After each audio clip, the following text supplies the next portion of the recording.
Good afternoon, everyone. Back in my closet, live for office hours. I'm here with my mentor, the double B, Blaine Bartlett. Hey, Blaine, welcome back to office hours. Hey, welcome back myself. Yes, you too.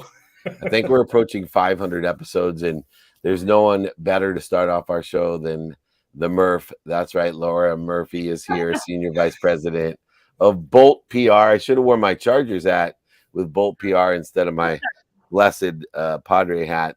But Laura, I wanted to have you on because so many people, let alone young women, want to get into PR, and yet it's evolved a lot from the newspaper, radio, and TV days. What PR means, and it seems as if you've evolved along with it in transitioning your focus into alternative sources of PR. And so I thought we'd start with how and why you got involved in PR first, and then we'll move on to what that means today. Yeah, no, that's a great question. Blaine asked me that just prior, and I was like, we got to save this for the show because it's a good story. That's why I don't show up early, because I don't want to leave it there. No, it's a great story because as I was just sharing briefly, you're right. It has evolved. And when I actually thought about going into PR, I remember the moment I was sitting in my guidance counselor's office. This was my junior year of high school. It was 1995. And she had, how you're supposed to kind of declare your major and figure out what you're going to, sign on your admissions application to the college. So she had 4 specialty areas on the desk in the guidance counselor's office. And she was like, okay, you've got business, you've got journalism, you've got psychology, and you've got law. She's like, you've got 4 areas of interest right now. And she's like, how are you going to choose one? And I said, I have no idea. I've got to figure out which I'm going to go into. And she's like, have you ever heard of PR? And I was like, I hadn't. And she was like, you've got to understand that a lot of these areas kind of really touch on an industry that hasn't taken off, but you're going to find with all of these areas in PR, you're likely going to touch them in some ways. In different avenues. And I was thinking, okay, well, it gave me a focus. So I jotted public relations down in my application for Western Michigan University. And at the time, there wasn't an actual specific curriculum for it. And so I went in and I took my 2 years of communications, general studies. And the second year, going into your junior year, is when you could actually get into the program. So I got into PR. And then when I graduated, there was about 20 of us that graduated with a PR degree at Western Michigan. So it was very exclusive, very small, very tiny. And I loved the evolution of what I learned. I remember one of the only classes that I actually got out of the PR curriculum at Western was crisis communications. That was really the only differentiator to what PR was versus what general communication studies was. So I got out of college and immediately I didn't go into PR. I actually went into marketing. I was working for a marketing agency out of Detroit doing automotive marketing. So I did that for a couple of years, traveled around the US and loved it. But I really missed the avenue of PR because there was a more of an interpersonal relationship component to it. And I loved the writing. I loved to be able to tell people's stories in a way that I feel like made an impact. So I decided to go back into that avenue and started working with really big, branded clients like McDonald's and Chick-fil-A and some of these big brands who were really finding how important PR is to them and really connecting with the consumers. So that's kind of how that evolution took off. So yeah, you're very front end of the formal piece of PR, and the formal codification of it as an industry. Before that, it was basically the Wild West. You just kind of shoot from your hip and away we go. Yeah. What has informed how the leadership function in that space, in the PR space, actually shows up. And I would imagine, just in your experience here, that you've seen some significant changes in how leadership is actually executed. Yeah, in that space again here. What's your observation around that? Yeah, I think the main part of where leadership with PR specifically comes in is the connection. You have to first know what you're writing about, what you're telling the story about. You have to immerse yourself into the brand story. You can't just bring on, an opportunity and just kind of, make things up and just kind of assume things. You have to immerse yourself into that opportunity, and especially in any kind of a role, whether it's leadership or you're a junior team member, you have to know the story you're telling.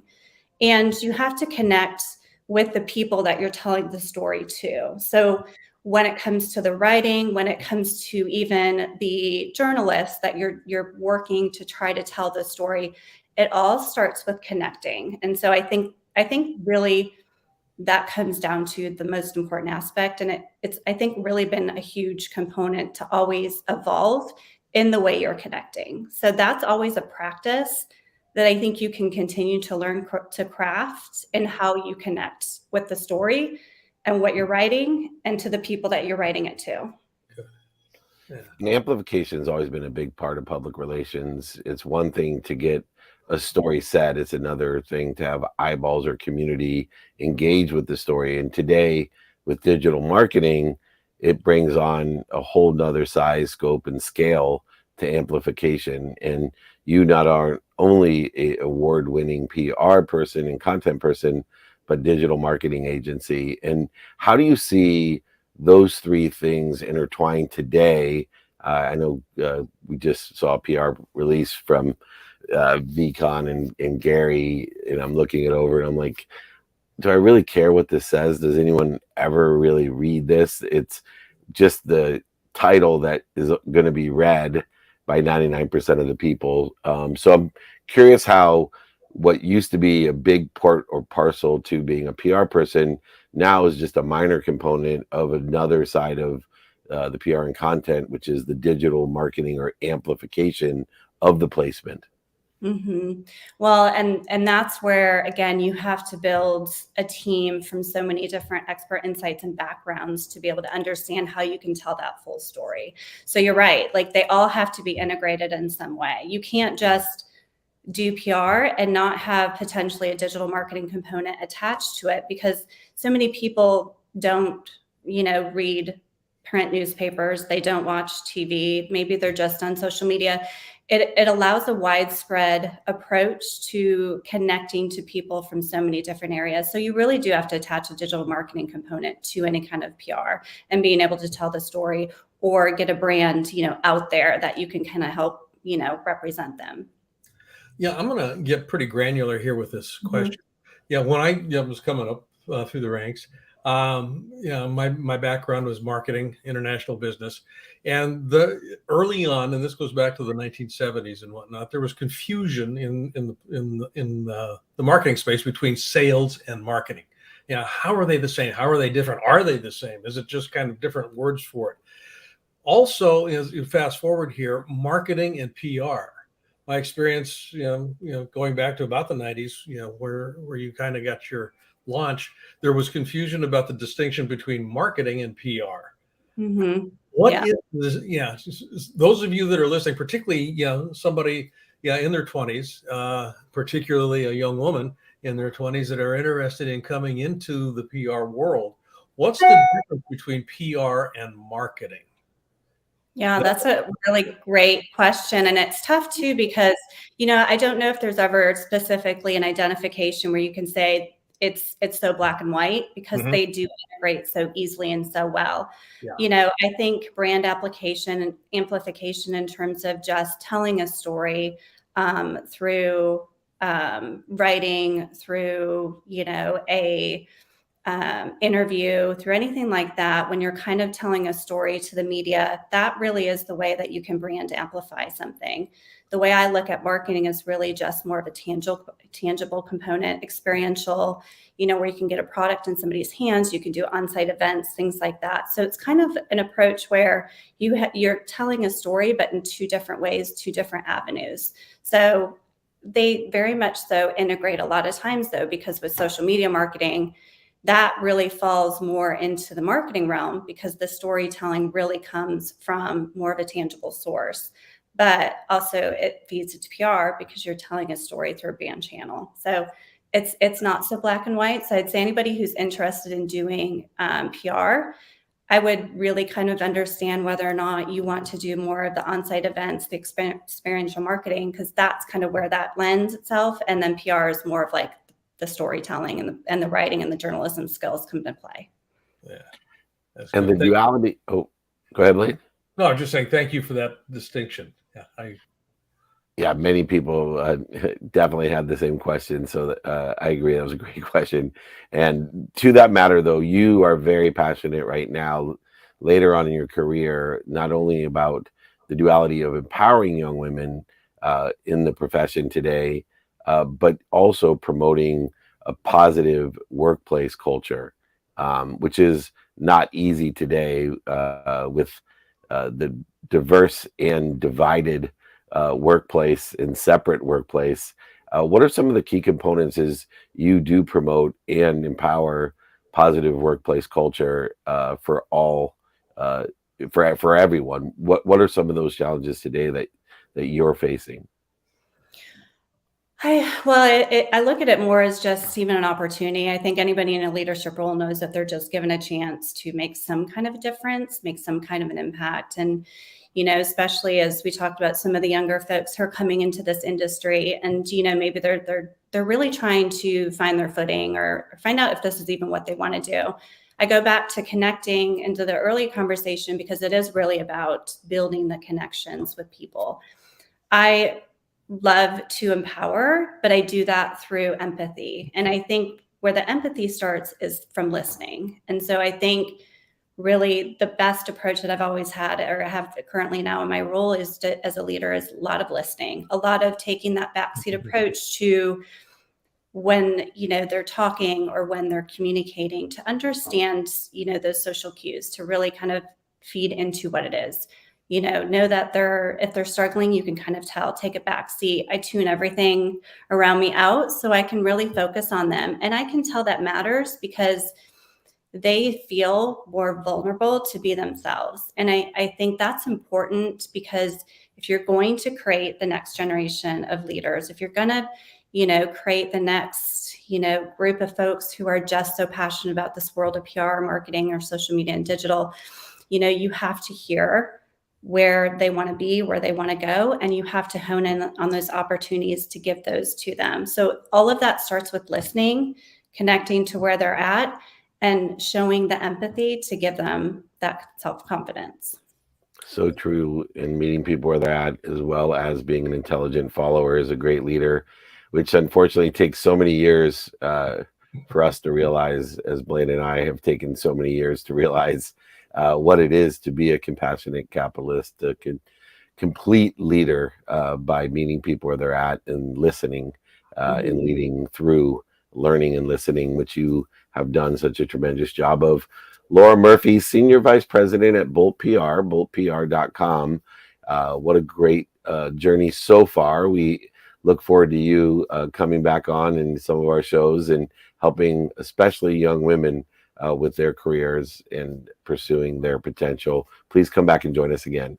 I would love to. Thank you both so much for having me. So great to see you. Great job. Thank you. Thank you. Thanks. Bye. I finally know the difference between PR and marketing, and I've been in it 35 years. So that was such a I'm gonna have to go back and listen again.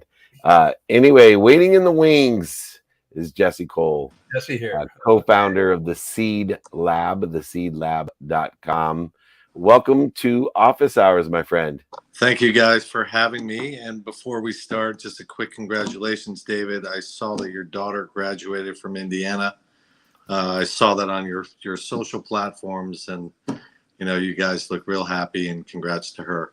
Well, thank you. It meant a lot to Sure us. thing. And I travel about 200 days a year. Blaine and I, during COVID, were in shock together. We're like, I think, it's been about 30 years since I didn't travel.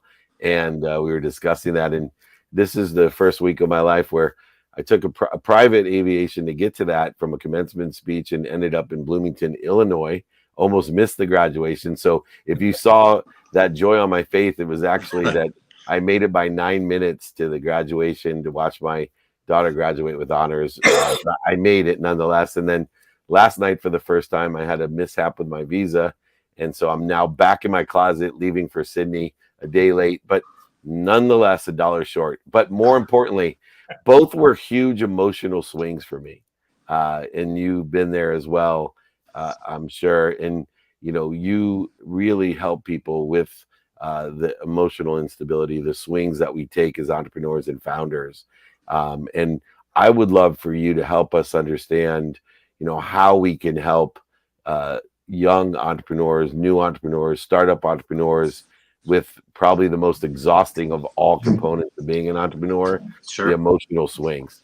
Sure. I mean, especially in today's environment, which has, sort of saw the worst through COVID and, sort of feeling the after effects a year and a half, 2 years later. There's a lot of malaise in the market. There's a lot of uncertainty.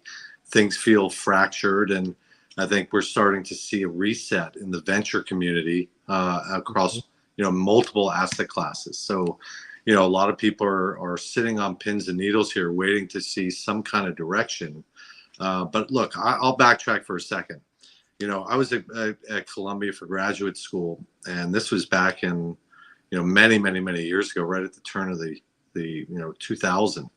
And I walked into a class, and it was an entrepreneur class. And, the teacher, the professor, wrote on the blackboard. We still have blackboards back then. And for those of you who don't know, this is chalk and a black piece of slate. And he wrote the word entrepreneur in big white letters. And he went around the room and he said, can anyone tell me what an entrepreneur is? And, every hand went up. And he said, yeah, kind of. And yes, not really. And no, not really. And he went back to the board and he put a big X through the word entre. And above the word entre, he wrote the word emotional. Then he went around the room and said, can anyone tell me what an entrepreneur is? A couple hands went up, but no one really sort of mastered the answer. And he said, look, in order to be an effective entrepreneur, you have to understand that it's going to be an emotional journey every single day.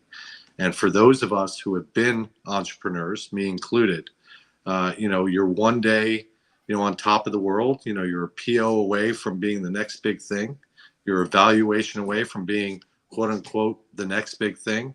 And then the next morning, you're one employee from quitting. You're one failed PO or some kind of fracture in your supply chain, and you're thinking, "Holy cow, I'm gonna implode here."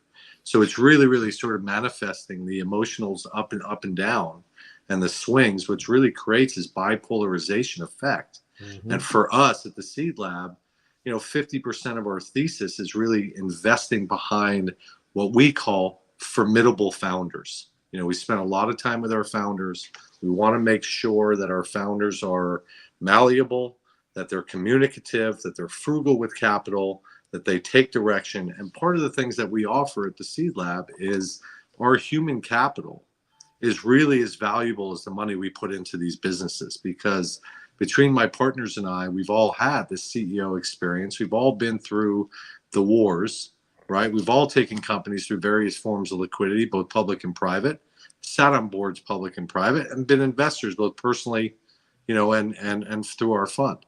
And so we understand the tribulations on a day-to-day, and we really want to get behind people that can value our support, lean into us, and we can become an extension, of their sort of C-suite.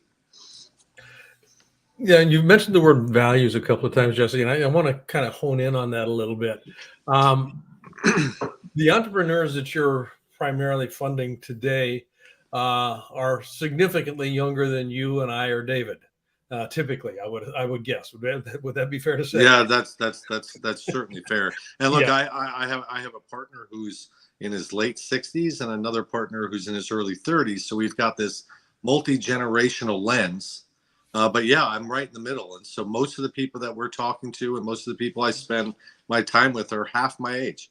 Yeah. So with that kind of a demographic, the value core, and this is just my own experience, but the value core of that generation is more, and if I look at some of Edelman's surveys in the workplace, the value is different than it was 10 years ago, 15 years ago, entrepreneurs starting up that would have been in their 40s or 30s. If I go back, if I go back 30 years, somebody coming into the marketplace there wouldn't have had the same value set up internally, and they wouldn't have been valuing the same thing. How is that translating into the rubber hitting the road here? Because that value core informs behavior.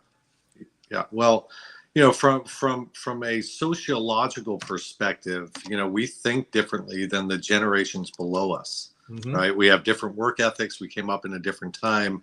Technology has certainly usurped anything that I am sort of in and around my generation. Like I'm so behind, and technology is changing so rapidly that once I get my sort of hands in and around a particular technology, they're already coming up with the next thing. And I can only understand how distracting this is, not only to our generation. However, we don't rely on it as much because we didn't grow up with it. So we know what it's like to live without it. But the younger generation, that's all they know. And so there's sensory overload here. And so, some of the younger generation, these guys and women who are starting their own platforms, they're doing an incredible job, and it takes a lot of courage. Right. But they've got better or bigger support networks to fall back on. Right. They've got so many forums and platforms and ways to sort of seek, assistance and help, which we didn't have, coming up through the system. Right. And so, I think that people need to learn at any generation. I think people need to learn to listen a little bit better. Mm-hmm. I think that they need to be patient. With all forms of social and so forth, that people want to get the visibility for their platforms immediately, right? And it's fleeting, and so that's why the CACs are so high now, and that we're trying to train some of our founders to acquire their customers in non-traditional ways, cheaper ways, because that can be cannibalizing, to a startup business. Yeah. One of the things that I have recently started is because, I'm now seeing with this sort of reset, and we have no idea how long this reset's going to last, but I am looking at companies through the Seed Lab lens for potential investment, but also through a platform called the Moss Lab. And I created the Moss Lab because I am now seeing founders, in multi demos that are looking for capital. They're looking for marketing support. And every time you speak to a founder, it doesn't matter if they're looking to raise 50 million, 100 million, or 2 million, from a pie perspective, it's the same four categories, right? It's marketing. They don't have enough visibility. They want a little PR. They want some marketing, some rebranding, some branding thesis work, things of that nature. Then it's, personnel. We've bootstrapped this business for the longest time. We need some people to sort of take away some of the responsibilities from me, put people into their core competencies and so forth. We just need support. So they're looking to raise money to bring in some talent, right? The third is supply chain. The fourth is inventory, right? And so get the inventory, you can fulfill these POs without having to run and get an SBA or a loan. Right. And so it doesn't matter if you're 2 million or 50 million, I am seeing the same needs for all of this capital. So we've created a platform where we can go and assist early stage to emerging managers, to support them in all of these initiatives, teach them how to hire, teach them how to fire, teach them how to reorganize their personnel footprint, reduce their overhead or their headcount. Sort of talk to them about systems, talk to them about supply chain, talk to them about financial engineering, talk to them about marketing, talk to them about PR, where to spend it. Because right now it's so tricky out there that the more people involved to assist these younger people who are really putting their best foot forward, just don't have the experience, it's a crucial time for us to step in and help these guys. Yeah. And people is a key component when we're talking about seed capital. By the way, I wore this shirt for you, Jess. So.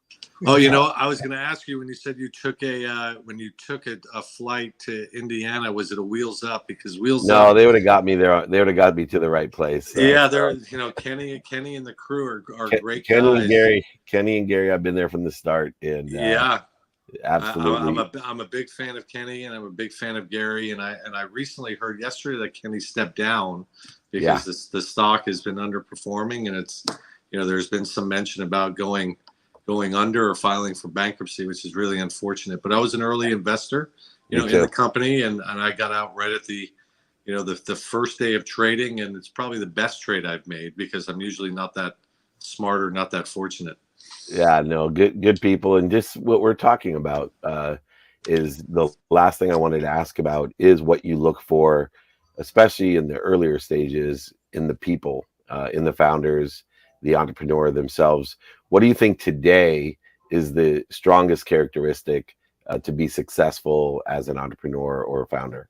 I mean, that's the $1 million question. I mean, we look at those, we look for those people, every single day, and everybody sells themselves really well, especially now. Everyone tells a really great story. Everyone has created a product that's going to be the next big thing, or that has somehow demonstrated to tackle a particular pain point. I'm still learning that myself, David. It's a really, really, really tough question to answer. I like people that listen. I like people that are patient. Of course, we like people that are frugal with cash. But for the most part, it's people that have the experience. And going back to my original commentary about the professor I had back in graduate school, there's just a certain type of person that can weather the storm better than others. And there are certain people that, when things get really, really tough, they sort of disappear. We're looking for those people who are not going to disappear, understand that it's temporary. Let's put our caps on and think about how we can sort of, maneuver through these difficult times. It brings me to one scenario, and then I'll sign off. In Apollo 13, the movie, Ed Harris, when these guys were up in space and carbon monoxide was filling the space shuttle, and he walked in and he said, look, we have 6 hours. These guys are going to die. And he dumped on a box that this is what we have to work with. These are all the parts. Let's put it together. That's, trying to find people that can do that in the toughest hour, in the darkest moment. Those are the people that we look for. But it's quite difficult. Yeah, if it was easy, everybody would do it. And that's what I remind myself in the darkest moments from 35 years of being an entrepreneur.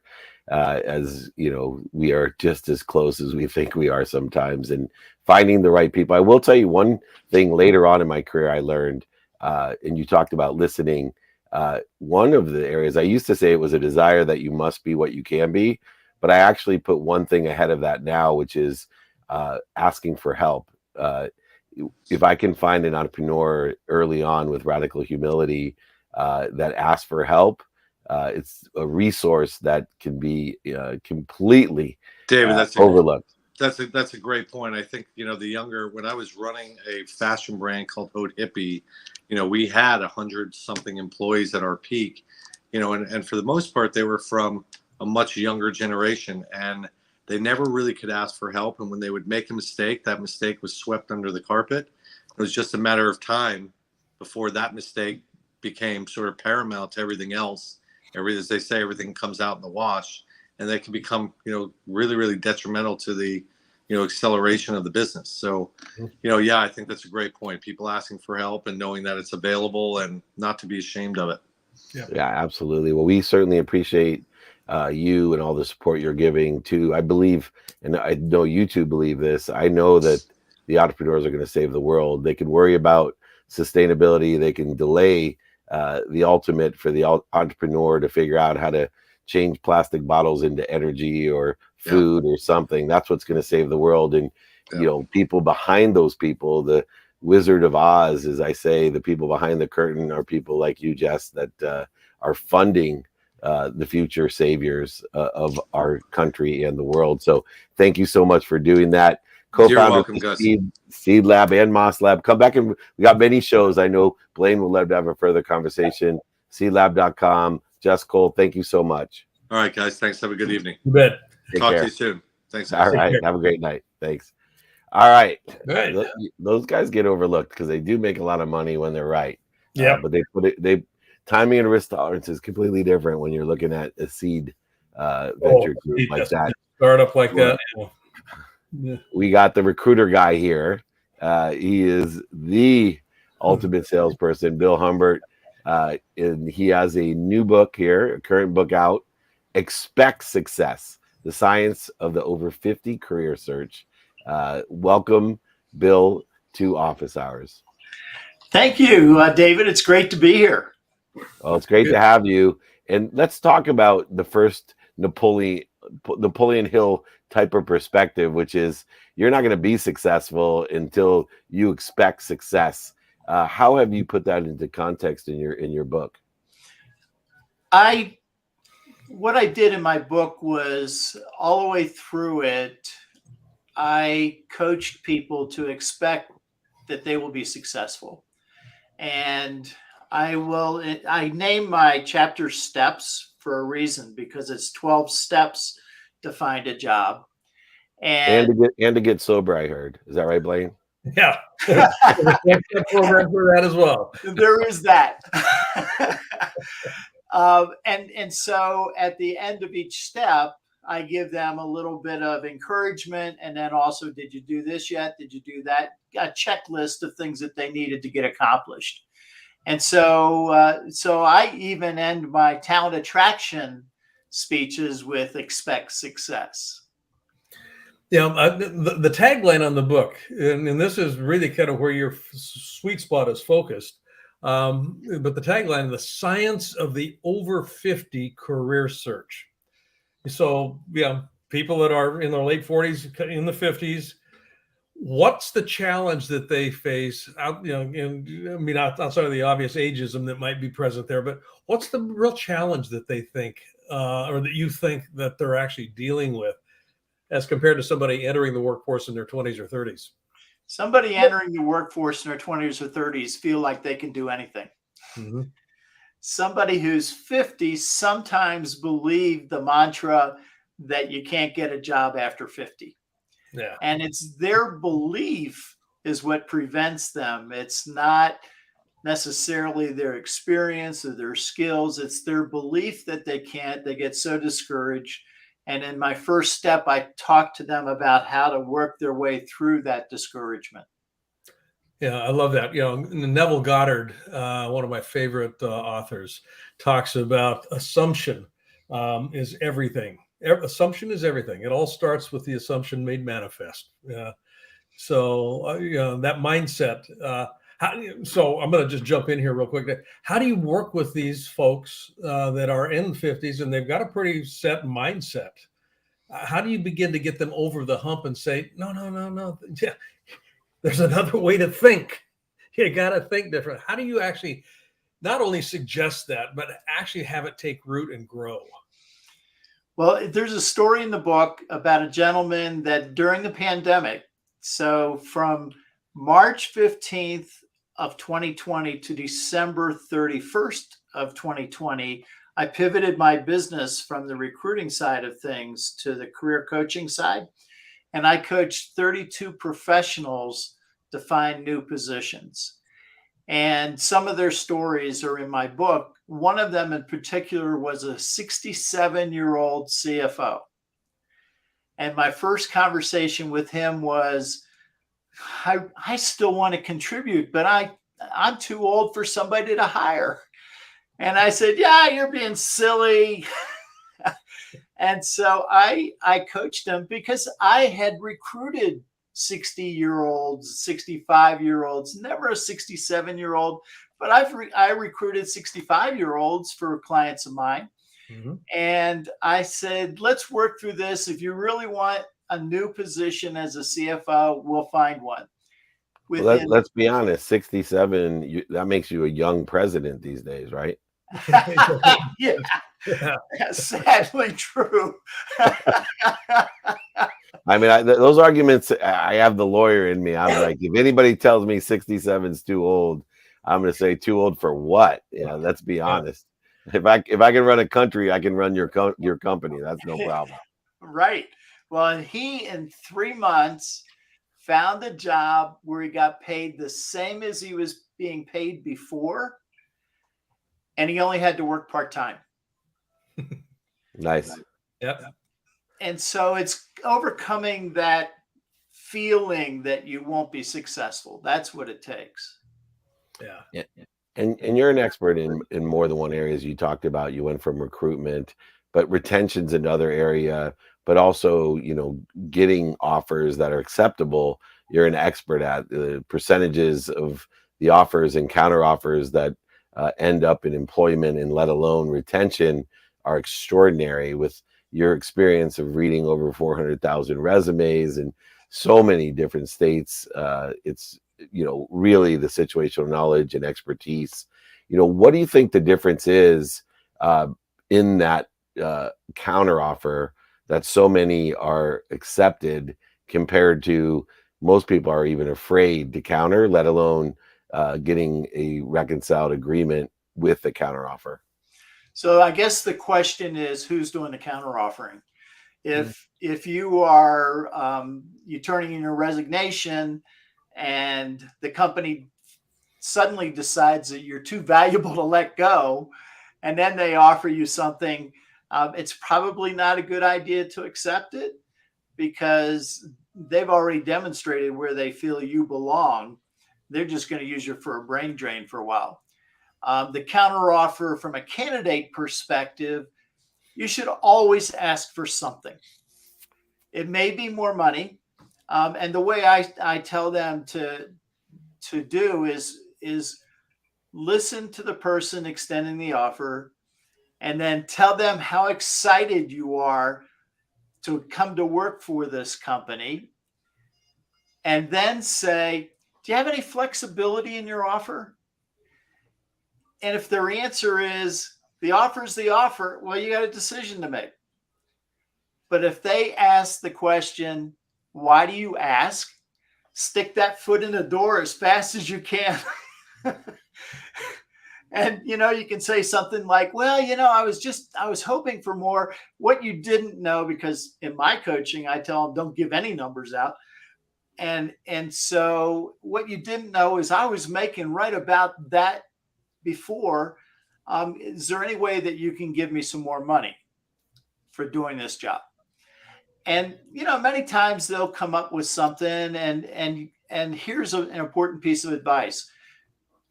Don't be afraid to ask for a sign-on bonus, because the sign-on bonus money comes out of a different bucket in finance than salaries.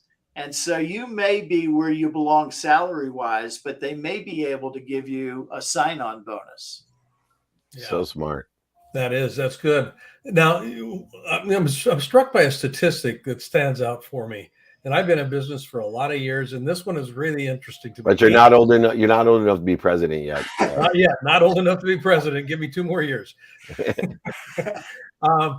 89% of all employees that you've recruited remain in their company longer than 2 years. That area of retention, that's a profoundly impressive statistic. Just given the experience I've had with recruiting and that sort of thing.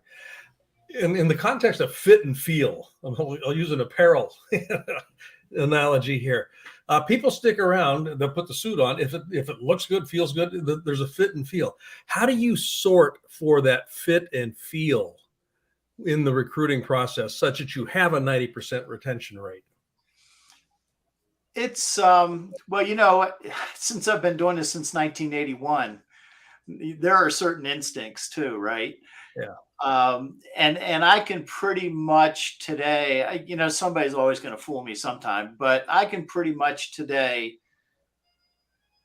be empathetic enough while interviewing this person to get a sense for them and what they intend to do. If it's going to be, I'm just going to use this as another step in the ladder so I can bail out, or I'm really interested in this company and therefore I want to help grow the company. So it's really not that difficult. But the other thing is, you have to know, I almost all of my interviews, with the exception of labor interviews, and I do those too, almost all of my interviews on Zoom or in person or even on the phone last an hour. And those are professional positions, those are manager positions. The executive positions could easily be an hour and a half. And I have 8 different ways I can structure interview questions. And so I just and one of my favorites is the pause or silence. And I will ask a behavioral question. And as the person's responding, I'm going like this. So they see me going up and down. They think, well, I'm on the right path. I'm on the right path. And then they think they finished responding, and I don't say anything. I just do this. Humans don't like silence. And pretty soon they enter the confessional. Bless me, Father, for I have sinned. It's been 30 years since my last confession. And let me tell you some more things that maybe I shouldn't be telling you. Well, it's an amazing thing not only to change the mindset, the heart set, but to combine the handset to not only expect success, but to put a scientific approach behind finding a new career over 50, especially, and your step-by-step guide. And of course, your personalized assistance has been exceptional for decades and decades. And if you want the best, go to therecruiterguy.com, buy the book, Expect Success, whether you're 40, 50, 60, 70, and I assume in the future it's going to be even 80. Our friend is your best guide. Bill Humbert, thank you so much. The client attraction specialist at Recruiter Guy. Thanks for joining us. Come back. We need more great advice. Anytime you want me, just let me know. Thank you. Okay. Thanks, Bill. As soon as Blaine's old enough, he's going to call. Promise. Okay. Sounds good. You get my training wheels off here. Thank you. Take care. Thank you. We are so blessed to be here every Thursday, almost 500 episodes. We're so very close. I think we're going to go over the mark next week. We are. This is actually number 499. 499. There we go. So what a week. I'll be celebrating in Sydney then, or Bali, one of these places. Bali. You're going to be in Bali. I'm sure I got all the paperwork set this time. My wonderful producers, Raluca and Gigi, will come find me if not. And we're all going to be in Indianapolis at VCon next week after Bali, and then in Vegas the week after. So we are coming to visit Raluca as well. Blaine, what is your takeaway of the day? That's a good question today. I'm not sure exactly how I want to put this because I'm not sure exactly what it is that I want to say. But I think for me that just as we talked with these three folks today, the idea again of and I think Laura actually put it fairly well here, of connection. Yeah, just being able to connect with whomever it is that you're actually interacting with in a way that makes a difference, and it's the difference that makes a difference. So whether it's in a PR arena or a startup seed, working with a founder, or if you're actually trying to play somebody, the connection is really important. That's where we're working. Yeah. And for me, we had such great experience. If you add up, the three unbelievable guests that we have, my takeaway is that don't discount situational knowledge. I know there's a lot of talk about my favorite servant, which is not Alex Eisman. It's the other AI, not Allen Iverson either. But AI is this tremendous tool. But I was thinking about in PR, how we're utilizing artificial intelligence now with venture as well, and then especially in resumes. I was thinking they're worthless without the experience, situational knowledge of what we get in intellectual, inspirational, and emotional intelligence. And all three really represent that so well. And that's why they can empower our next generation and instruct, mentor, and coach. And that is something that I hope that everyone takes away, is the value of situational knowledge. That's why it is okay that we have an older president, or it is okay that a 67-year-old is a CFO, because you can't discount the dummy tax that all of us have paid, which is why I hang out with the double B, Blaine Bartlett, BlaineBartlett.com. He has extraordinary relationship capital and situational knowledge. That's what makes office hours what it is for here so many years, believe it or not, and almost 500 episodes. Blaine Bartlett, I will see you when I get back from Sydney and Bali. You will. I can't wait. We got Unstoppable at my VIP event at VCon on Friday. For anyone that's going to be around, please stop by and support the Unstoppable Foundation at VCon. I want to thank Gary Vaynerchuk for being supportive. We got Tom Bilyeu, Austin Eckler, Mike Chandler, Jeff Hoffman from Priceline. We have I'm missing Sean Dill, Jim Quick. The list is going on and on. We have a star-studded group who all support Unstoppable, and we're going to be rocking and rolling on stages and podcast booths and dinners at VCon, everyone. Blaine, thank you for your support, and I will see you soon. Okay, buddy. Enjoy your trip. I'm glad you got the visa handled. Wheels up, baby. Putts down. Let's make it happen. Thank you, Blaine Bartlett, for joining us. Thank you, Raluca. Thank you, Gigi, for the best show on the platforms, the multicasters themselves. If you want my book guide exercises, it's free. It's we. Email me, david@dmeltzer.com. I will sign a book. I'll send it to you. I'll pay for shipping and the book. No matter what country I'm in, I'll answer it myself. david@dmeltzer.com. Everyone, put your hands together. We are blessed. Pray for me. Be more interested than interesting. Go out. Let someone know they're not alone. Be kind to your future self and do good deeds. We'll see you tomorrow from somewhere else. Peace.